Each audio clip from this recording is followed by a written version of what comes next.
Hoy voy a hablarles acerca de espiritualidad, espiritualidad. Y cuando tú piensas en espiritualidad, generalmente la cultura lo define como centrarse, buscar en nuestro interior paz. Y lo que me he encontrado es que cuando tú miras la perspectiva bíblica de espiritualidad, contrasta muchísimo con la espiritualidad que la gente muchas veces practica, aún sin religión. Y hoy vamos a mirar ese contraste y vamos a ver en un momento en la vida de Jacob, donde él tuvo un encuentro con Dios, donde tiene un momento sumamente espiritual, y vamos a ver cómo contrasta la espiritualidad de la cultura, que inclusive te dicen no tienes que tener religión para ser espiritual. Eso es lo que nuestra cultura nos dice. Es una práctica interior, es una práctica de centrarse, y mientras que yo reconozco que una de las disciplinas espirituales es centrarte y el silencio y mirar en tu interior y dejar que Dios te examine. Vamos a ver cómo Jacob específicamente tiene un encuentro con Dios que cambia su vida. Usted y yo, si queremos practicar una espiritualidad, es una espiritualidad que cambie. Debe ser una espiritualidad que transforme y que tenga un efecto en cada uno de nosotros que va más allá de lo que yo pueda hacer. Génesis capítulo 32 nos da un poco de la historia de este hombre llamado Jacob, y quiero que leamos de los versos 22 al 31. Dice, durante la noche Jacob se levantó y tomó a sus 2 esposas, a sus 2 mujeres esclavas y a sus 11 hijos, y cruzó el río Jacob con ellos. Después de llevarlos a la otra orilla, hizo pasar todas sus pertenencias, y entonces Jacob quedó solo en el campamento. Y llegó un hombre y luchó con él hasta el amanecer. Cuando el hombre vio que no ganaría el combate, tocó la cadera de Jacob y la dislocó. Luego el hombre dijo, déjame ir, pues ya amanece. No te dejaré ir a menos que me bendigas, le dijo Jacob. ¿Cómo te llamas?, preguntó al hombre. Jacob contestó él, tu nombre ya no será Jacob, le dijo el hombre, de ahora en adelante te llamarás Israel, porque has luchado con Dios y con los hombres y has vencido. Por favor, dime cuál es tu nombre, le dijo Jacob. ¿Por qué quieres saber mi nombre?, respondió el hombre, y entonces bendijo a Jacob allí. Jacob llamó a aquel lugar Peniel, que significa rostro de Dios, porque dijo, he visto a Dios cara a cara, y sin embargo conservo la vida. El sol salía cuando Jacob dejó a Peniel y se fue cojeando debido a su cadera dislocada. Y se fue cojeando debido a su cadera dislocada. Hay muchas cosas que yo podría hablarte acerca de este pasaje, pero voy a rescatar simplemente 3 puntos fundamentales en los minutos que nos quedan, que marcan un encuentro con Dios. 3 cosas, 3 áreas, 3 puntos que marcan un encuentro con Dios. Si tú te encuentras con Dios, según este texto, ocurren 3 cosas. 1, debes encontrarte con Dios solo, a solas. Debes encontrarte con Dios solo. Segundo, ese es el primero. El segundo es debes encontrarte con Dios para recibir bendición. Debes encontrarte con Dios para que te bendiga. Debes encontrarte con Dios en tu punto de debilidad. Debes encontrarte con Dios. Tú quieres un verdadero encuentro con Dios. Ahí tienes 3 marcadores para ayudarte a determinar, según la experiencia de Jacob, si tú has tenido un encuentro con Dios. Esa es parte de la pregunta premisa que quiero lanzarte. ¿Has tenido un encuentro con Dios? Esa es la respuesta que vamos a mirar juntos antes de salir de aquí. Yo quiero que miremos el verso 22 para este primer punto. Debes encontrarte con Dios solo. El verso 22 dice, entonces Jacob se quedó solo. Diga solo. Jacob se quedó solo en el campamento y llegó un hombre y luchó con él hasta el amanecer.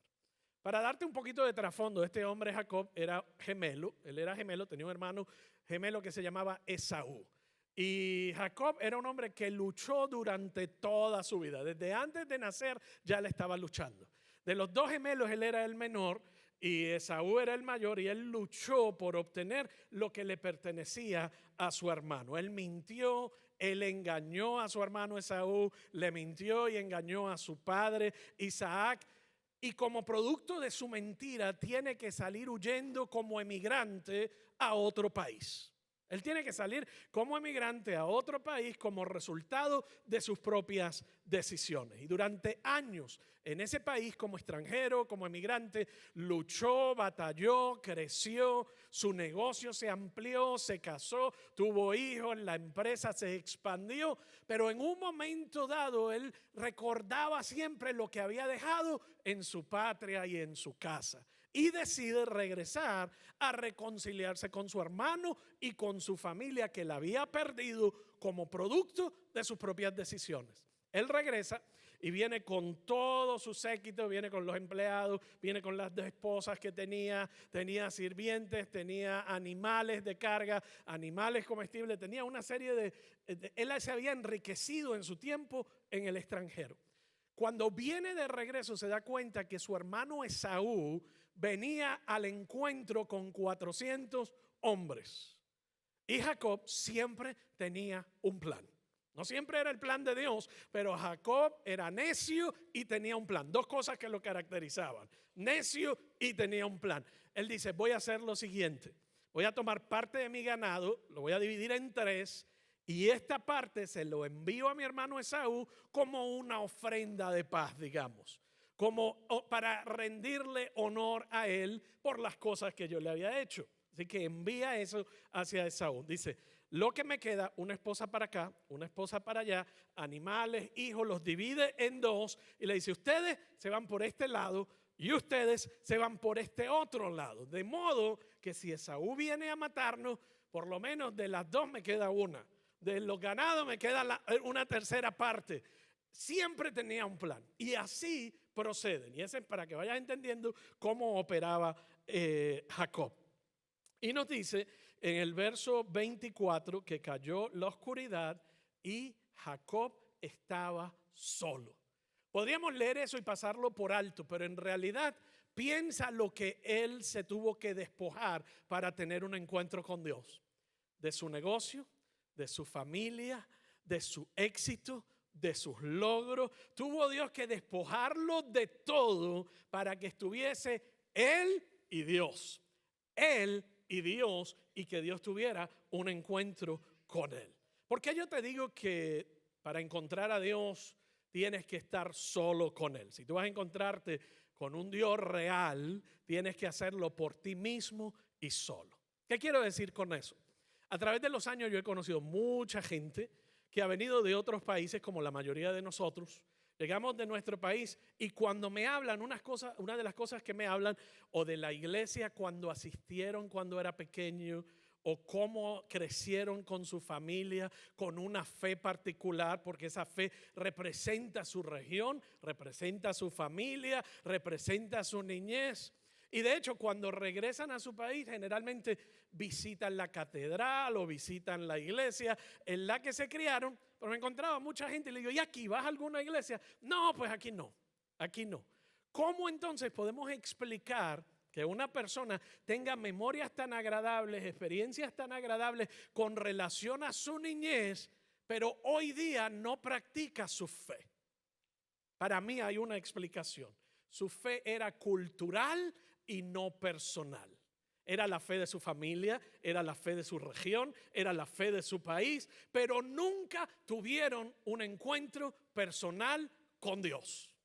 Hay otro tipo de gente que viene a North Place, sí vienen a la iglesia, y cuando vienen a la iglesia me dicen: es que la música me mueve, me conmueve y me hace llorar y me gusta, y la prédica, la enseñanza, la plática me gusta porque aprendo y lo puedo poner en práctica. Lo puedo poner en práctica en mi vida, y hay cosas que me siento que me hablan directamente a mí.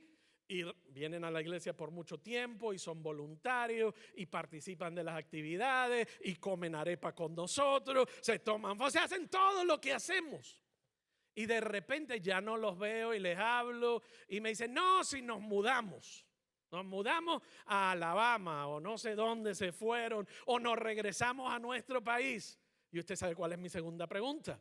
Pues qué bueno que estás allá, ¿cómo están? La próxima pregunta es: ¿y estás yendo a alguna iglesia? No, fíjese que no, porque no he encontrado ninguna como North Place, porque la música de allá es mala, porque se tardan, porque saltan, porque son aburridos y no voy a ninguna. ¿Usted me está siguiendo hasta aquí? ¿Qué ocurrió con una persona que estaba tan involucrada en la iglesia? Se mudó a Garland y no va a ninguna iglesia. Su fe nunca fue personal. Su fe fue emocional y psicológica. ¿Está conmigo hasta aquí? Hay gente que la fe nuestra puede ser de muchas maneras. Civil. O sea, usted ve gente que ora los discursos políticos y por detrás están haciendo cosas que no deberían. Y usted dice, son hipócritas. No es que son hipócritas, es que nunca tuvieron un encuentro personal con Dios que transformó su vida. Entonces, la fe puede ser cultural, la fe puede ser social. Créame, yo participo de grupos, me gustan los grupos, nos reunimos aquí todos los domingos, pero nuestra fe tiene que ir más allá de asistir, participar, ser voluntario y disfrutar de las actividades. Tiene que moverse de la psicología y la emotividad a una fe de un encuentro personal con Dios. Cuando usted tiene un encuentro personal con Dios, no importa si te llamaron, si no te llamaron, si se rieron contigo, si te saludaron, si no te saludaron. Tú dices, mi encuentro fue con Dios. Y lo que yo vine aquí fue a servirle y adorarle a Él y solo a Él. Usted puede ver la diferencia, una diferencia marcada, significativa. Eso es parte de lo que está ocurriendo con Jacob en ese momento. Jacob tenía fe, pero era la fe de su papá. Era la fe de su abuelo. Abraham era su abuelo, Isaac era su padre. Y llegó el momento de que su fe se volviera personal. Y en ese verso 4 dice, se quedó solo. Y mira la segunda parte, ¿qué ocurrió? Y un hombre luchaba con él. Luchaba, los que les gusta la lucha libre, imagínense lucha libre pero de a veras. Imagínense una pelea entre dos tipos fuertes y con músculos, una pelea de verdad, luchaban de verdad. ¿Qué ocurrió en aquel momento? Dios lo estrujó, lo arrinconó, o sea, interfirió con él de una manera que lo incomodó, luchó con él. Usted sabe cuando usted ha tenido un encuentro personal con Dios, cuando Dios te empieza a arrinconar, a empujar y a estrujarte el corazón. Cuando te incomoda y te dice, eso que estás haciendo no deberías hacerlo. Eso que estás mirando no deberías mirarlo. Por donde estás pensando ir y no darle prioridad ni a mí ni a tu familia, eso no lo debes hacer. Y usted empieza a luchar con Dios. Cuando usted lucha con Dios y Dios lucha contigo, tu encuentro es personal. Mientras Dios sea informativo, intelectual y un concepto, y Dios no lucha con tu forma de ser, y hay cosas que te rozan mal y te caen gordo de Dios. ¿Por qué? Porque Dios está metido en tu vida. Y Dios te está diciendo, yo tengo un plan mejor para tu vida, pero esa decisión no es buena. Y usted empieza a luchar con Dios. ¿Está conmigo hasta aquí? El encuentro personal es una lucha con Dios porque lo que Dios tiene para ti es mejor. La religión te dice, venga el domingo, vaya al grupo, cante cuando cantan, párese cuando se para, siéntese cuando se siente. Y usted puede venir aquí todos los días por 100 años y nunca tener un encuentro personal con Dios. Tiene encuentros emotivos, psicológicos, civiles y culturales. Y eso era lo que le estaba pasando. Lo que le estaba pasando a Jacob. Ok, ¿están conmigo hasta aquí? Ese es el punto 1. El punto 2, debes encontrarte con Dios para recibir bendición. Debes encontrarte con Dios para recibir bendición. A veces nosotros queremos, bendíceme y entonces yo te sigo. Dame los papeles, dame esto, dame la casa, dame el trabajo, queremos un Dios utilitario en lugar de un Dios con un encuentro personal. Cuando tú tienes un encuentro personal con Dios, vamos a ver qué le ocurre a la vida de Jacob. Él no dijo bendición primero, luego Dios. No, dice encuentro con Él primero, porque eso te va a estabilizar y a determinar prioridades y para que Él te bendiga. Si tú lo quieres conocer personalmente, no simplemente puedes intentar obtener algo de Él. Volviendo a la historia de Jacob y Esaú. Isaac se dio cuenta, era el papá de Esaú, de los dos gemelos, de Esaú y de Jacob. Isaac se dio cuenta que se estaba poniendo viejo. En culturas como la que ellos vivían y en todas las culturas antiguas se practicaba lo que se llama la primogenitura. La primogenitura era que el primer varón de la familia heredaba una porción mayor al resto de los hijos.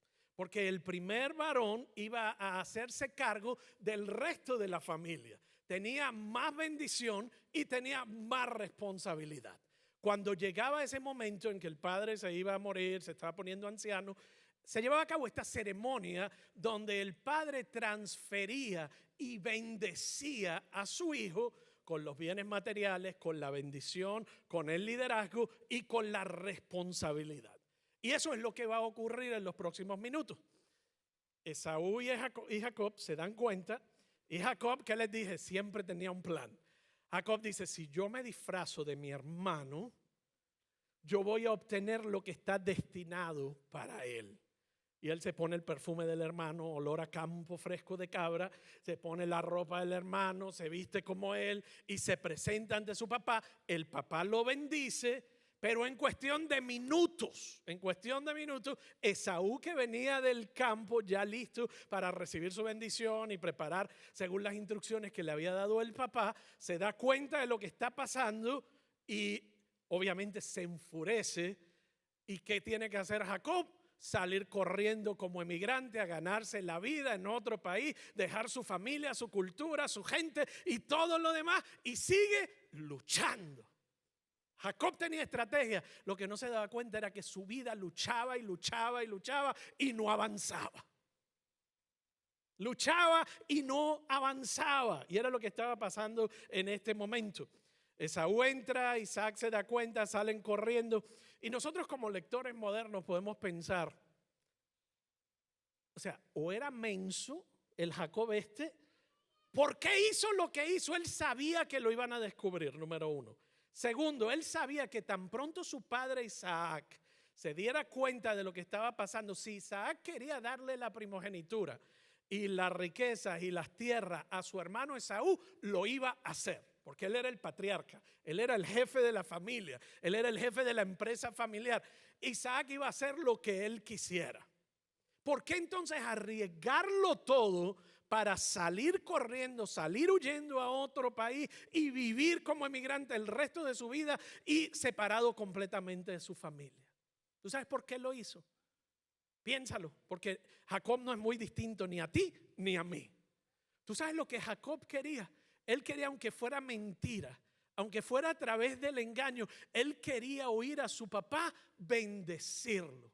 Él quería recibir la aprobación de su padre, aun cuando fuera temporero. Él quería que su padre le dijera, ¿sabes qué, Jacob? Yo estoy orgulloso de ti. Tú tienes lo que se necesita. Tú vas a ser el líder, tú vas a ser el que vas a dirigir y en ti yo voy a poner mi confianza y tú vas a ser el líder y el administrador y el que va a llevar esta empresa y estas tierras al próximo nivel.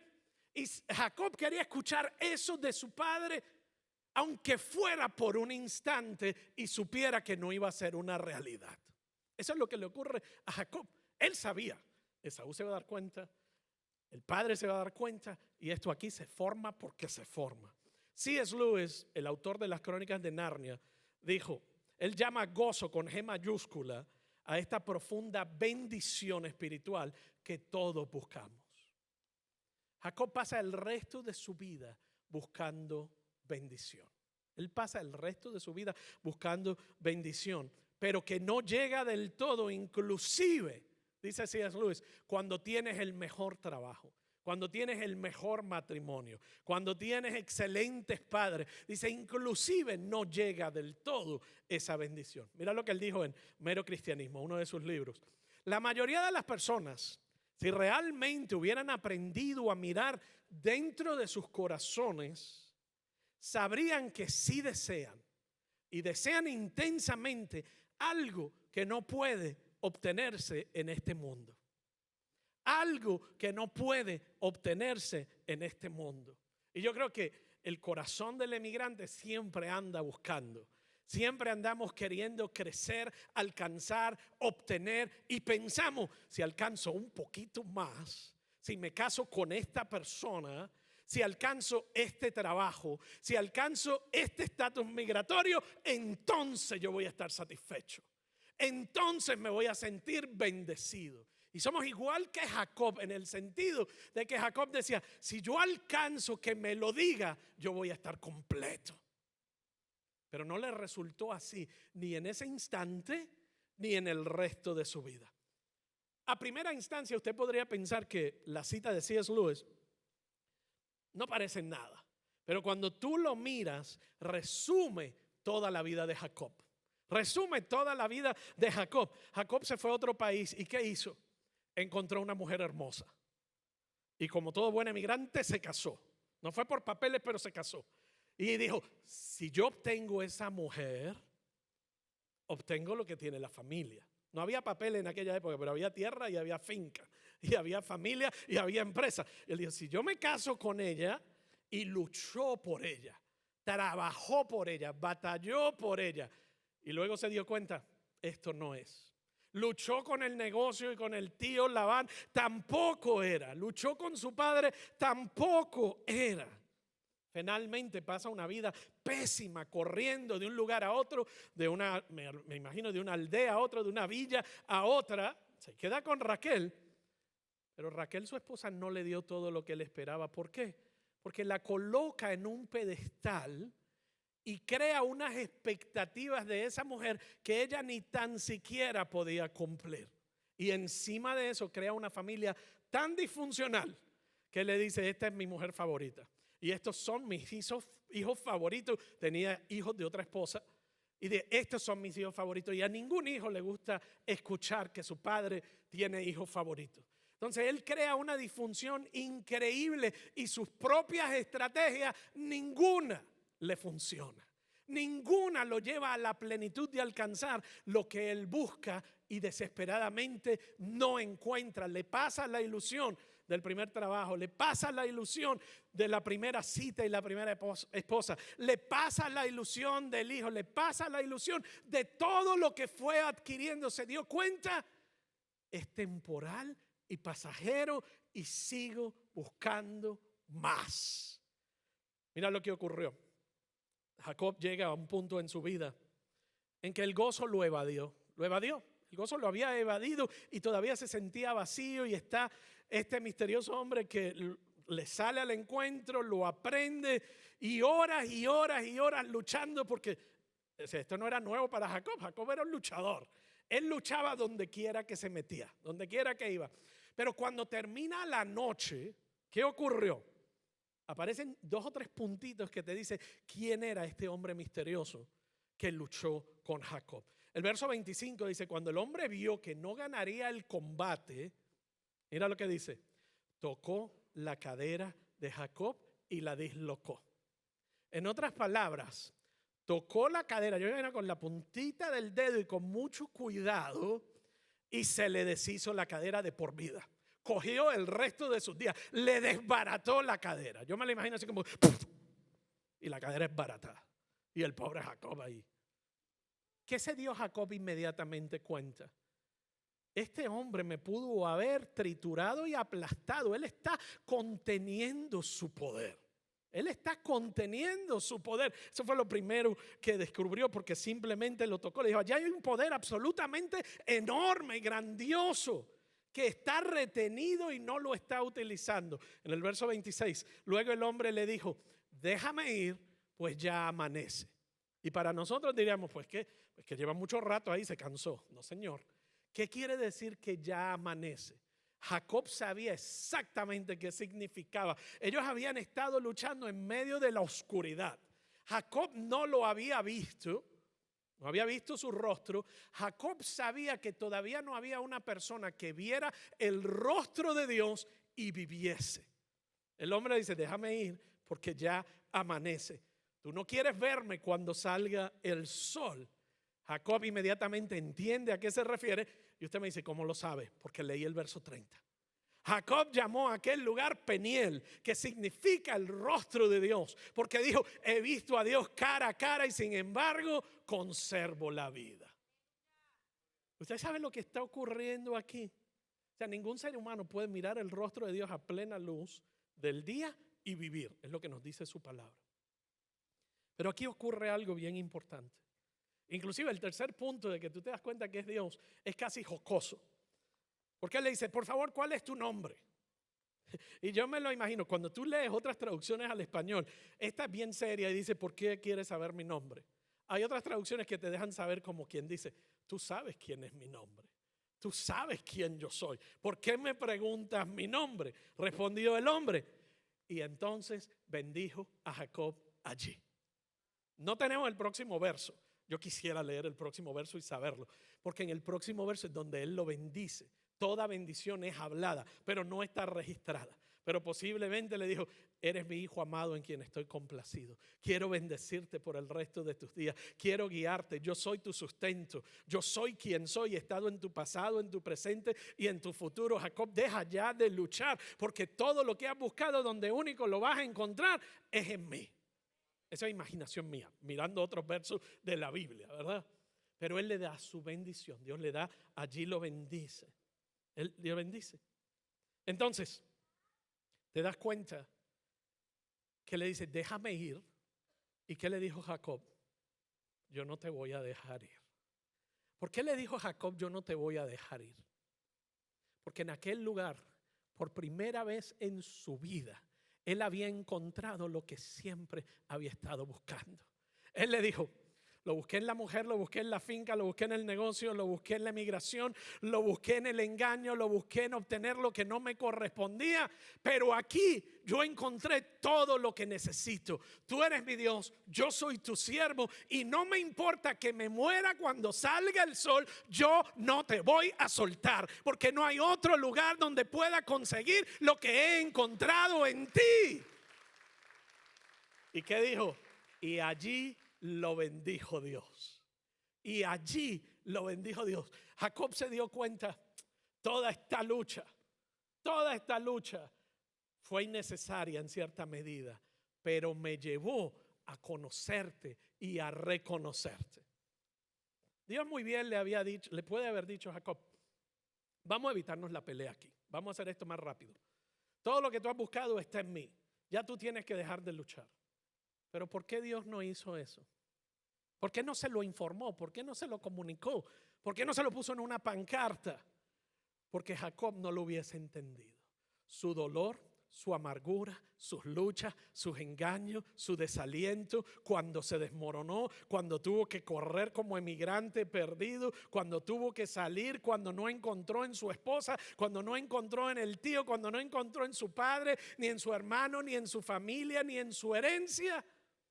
Toda esa carrera que él dio fue como encontrar finalmente, aquí es donde está todo. No hay manera que usted pueda leer eso en un libro. No hay manera que alguien, un predicador, se lo pueda decir. Es tu experiencia de vida, es tu dolor que te lleva a ese momento de encuentro personal, único y a solas con Dios, donde ya tú dejas la fe cultural, social, emocional y psicológica y tu fe se convierte en una fe personal. Cuando tú tienes un encuentro con Dios, te das cuenta que Dios es tu vida. Te das cuenta que Dios es tu todo. Y en la medida en que lo demás se desmorona y desaparece, podemos centrarnos y poner nuestra fe en Él. El último punto, el tercero. Debes encontrarte con Dios en el punto de debilidad. Debes encontrarte con Dios en el punto de debilidad. ¿Has encontrado a Dios en tu punto de debilidad? Piensa en el combate y de lucha libre que tenían. ¿Quién ganó ese combate? Lo dice en el verso, ¿Quién lo ganó? Ganó Jacob y ganó Dios. Ambos ganaron. O sea, tuvieron empate, no tuvieron empate, pero sí ganaron los dos. ¿Cómo ganaron los dos? En primer lugar, gana Jacob. ¿Y cómo triunfa Jacob? Jacob triunfa no por su fortaleza. Él triunfa en su debilidad. Él triunfa en su debilidad. En primer lugar, gana Jacob. Pero ¿qué quiero decir con eso? Jacob aprendió que sus momentos de debilidad, sus momentos de dificultad y sus momentos de reto lo llevaron a descubrir lo que no era. lo que no necesitaba, lo que no podía satisfacer y lo que jamás lo iba a poder llenar. No hay ninguna otra manera en que Jacob haya podido aprender, excepto a través de la decepción, la frustración y la agonía, que lo que ha estado buscando en otras cosas, solo Dios puede darle. Jacob gana admitiendo su debilidad. En otras palabras, Señor, yo he hecho todo esto a mi manera. Y aunque no me lo estás sacando en cara ni me lo estás diciendo, lo que he descubierto es que no voy a ganar, que no voy a encontrar lo que estoy buscando, porque aun cuando lo encuentro, se me va como agua entre las manos. Se destruye, se desaparece o muere. ¿Tú ves la paradoja en esto? Entonces, Dios dice que has vencido porque has admitido que eres un fracaso. Eso es lo que le dijo a Jacob. Has admitido que eres un fracaso y en tu debilidad yo me voy a hacer fuerte y te voy a mostrar cómo. Pero esa no es la única fortaleza y debilidad paradójica en este pasaje. Está la debilidad de Dios, la debilidad aparente de Dios. Dios finge ser débil. ¿Cuándo lo finge? Cuando le tocan la cadera. Dice, yo este hombre no lo puedo ni tocar. O sea, voy a ver qué hago, así como que lo toco de esquinita y se le desmoronó, derrumbó la cadera por completo. Cuando él le dice, dime cuál es tu nombre, le dijo Jacob. Le dijo, ¿por qué quieres saber mi nombre? Respondió el hombre y entonces lo bendijo allí. ¿Cuánto me gustaría poder desmoronar eso más?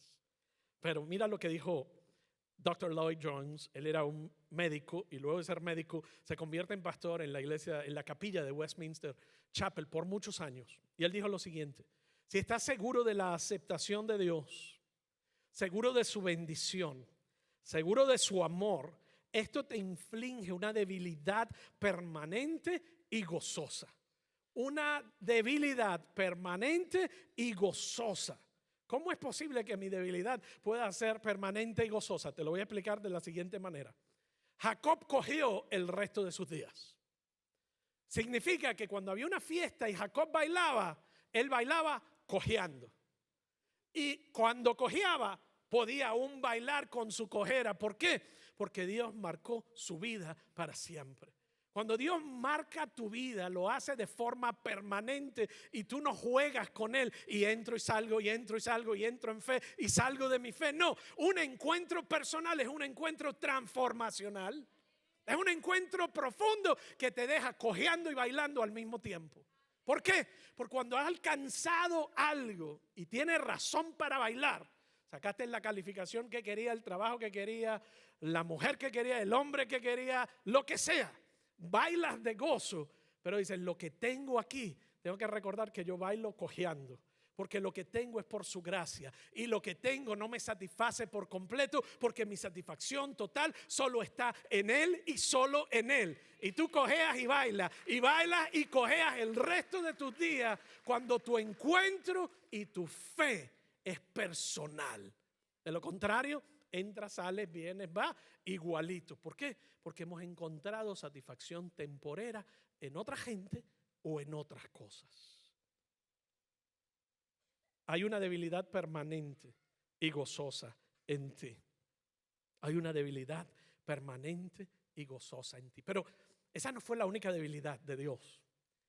En medio de la oscuridad, Él fingió ser débil. Pero hubo otra oscuridad. En la cruz del Calvario, donde en aquella oscuridad Jesús, a través de Cristo, Jesús, Él se hizo débil por nosotros. Y lo que le correspondía, la justicia que le correspondía a Jacob, el cargo que le correspondía a Jacob, la pena que le correspondía a Jacob, Él la cargó en aquella cruz haciéndose débil. Toda la debilidad tuya y mía y del mundo entero y de todos los tiempos recayó sobre Cristo en aquel momento. Por eso es que Él dice, en tu debilidad yo me hago fuerte. Pero primero Él tuvo que hacerse débil en la cruz del Calvario y allí no fingió. Como hombre y como Dios, en todo momento a través de Jesucristo. De hecho, Pablo le dice a los Gálatas, cuando fue colgado en la cruz, cargó sobre sí la maldición de nuestras fechorías.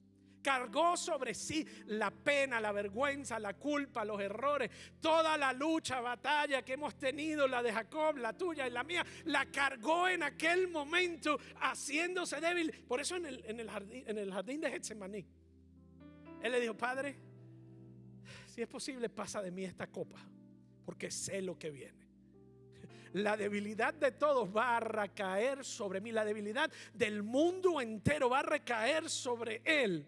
No de forma figurada, sino de forma real y auténtica. Cuando dice Él pagó el precio por nuestro pecado. Cuando Isaías dice fue despreciado y rechazado, hombre de dolores, conocedor del dolor más profundo. Nosotros le dimos la espalda y desviamos la mirada. Fue despreciado y no nos importó. Sin embargo, escucha esto, sin embargo, fueron nuestras debilidades las que Él cargó. Fueron nuestras debilidades las que Él cargó. Fueron nuestros dolores los que lo agobiaron. Mediante Cristo, dice Pablo a los Gálatas, mediante Cristo Jesús, Dios bendijo a los gentiles con la misma bendición que le prometió a Abraham. En otras palabras, la misma bendición que vino sobre Jacob, ¿cuál fue? Hay una canción que yo cantaba de chiquito: Jacob luchó con un ángel y Dios lo bendijo por haber luchado. Dios no lo bendijo por haber luchado, eso es una mentira. La lucha sería un esfuerzo propio. Él luchó porque venía luchando a través de toda su vida e hizo lo que siempre sabía hacer: luchar, batallar, y él iba a ser el que mandaba allí, aunque fuera con Dios. Jacob recibió bendición no porque luchó, sino porque se rindió. Jacob luchó, pero se rindió y recibió bendición. Jacob oró y dijo: no te dejo, no me dejes, no te dejo, en ti he encontrado todo. Por eso Jacob recibió bendición. No fue porque luchó con el ángel. Así que ponga esa teología, por linda que está la canción, de niño de escuela. Es más, ni la deberíamos cantar, porque implica que si yo lucho lo suficiente, me gano la bendición de Dios. Tú puedes luchar el resto de tus días y nunca vas a alcanzar lo que estás buscando. Hasta el día que tú digas: Señor, aquí te traigo toda mi debilidad, mis errores, mi pasado, mi pecado, mi lucha, el haberte puesto no en primer, ni segundo, ni tercero, en último lugar siempre, y pensar que yo lo podía hacer y obtener por mi cuenta. Ahí viene la bendición. Cuando tú lo encuentras solo, cuando tú te encuentras con Él y rindes todo, pasa algo en tu vida. Eso para mí es espiritualidad. Espiritualidad de centrarte y todo eso está chévere, chido, como quiera que le diga, pero no es transformacional, no te va a salvar. Lo que te va a transformar de adentro hacia afuera es que decirle: Señor, en ti soy débil y no puedo más. Y ahí la bendición cayó sobre Jacob. Estar a solas con Dios y decirle: te he estado buscando en todo lo demás, pero hoy te he encontrado. No es casualidad que estés aquí hoy, no es accidente que estés aquí hoy. Según Jacob tenía un plan, Dios tiene un plan, y es un plan para bendecirte, para sustentarte, para que tu vida prospere y mejore, pero no de la forma en que yo lo pienso, sino en la forma en que Él conoce y determina, que es mucho más superior a todo lo que yo puedo pensar. Mejor tú estás aquí y viste varias cosas. Lo primero para hacer tu fe personal es abrirle tu corazón a Él.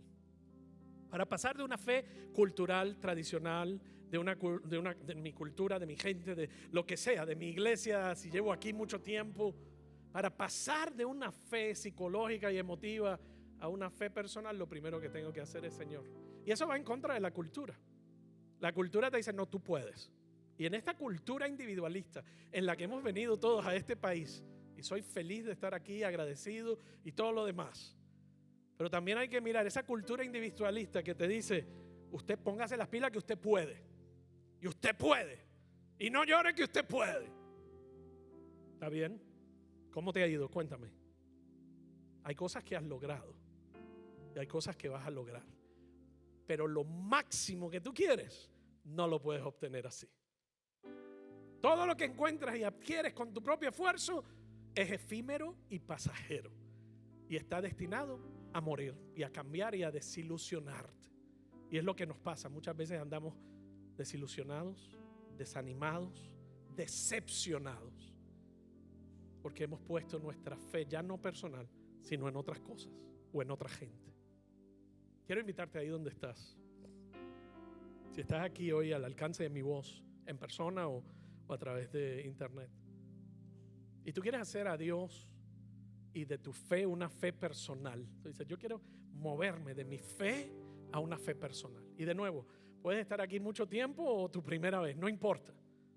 Pero dices, yo quiero hacer de mi fe una personal, donde quiero tener ese encuentro personal con Dios y agarrarme de Él y no soltarlo, pase lo que pase, porque en Él está mi vida, en Él está mi todo. Yo quiero decir, tú estás aquí, tú quieres hacer tu fe personal, levanta tu mano ahí donde estás. No te voy a avergonzar, pero si estás ahí, simplemente quiero orar por ti.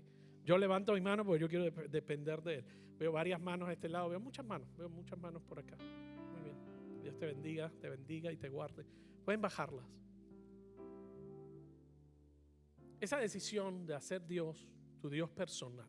No estoy hablando de cambio de religión ni nada de eso. Estoy hablando de Dios trino, que dio a su Hijo y envió a su Espíritu Santo.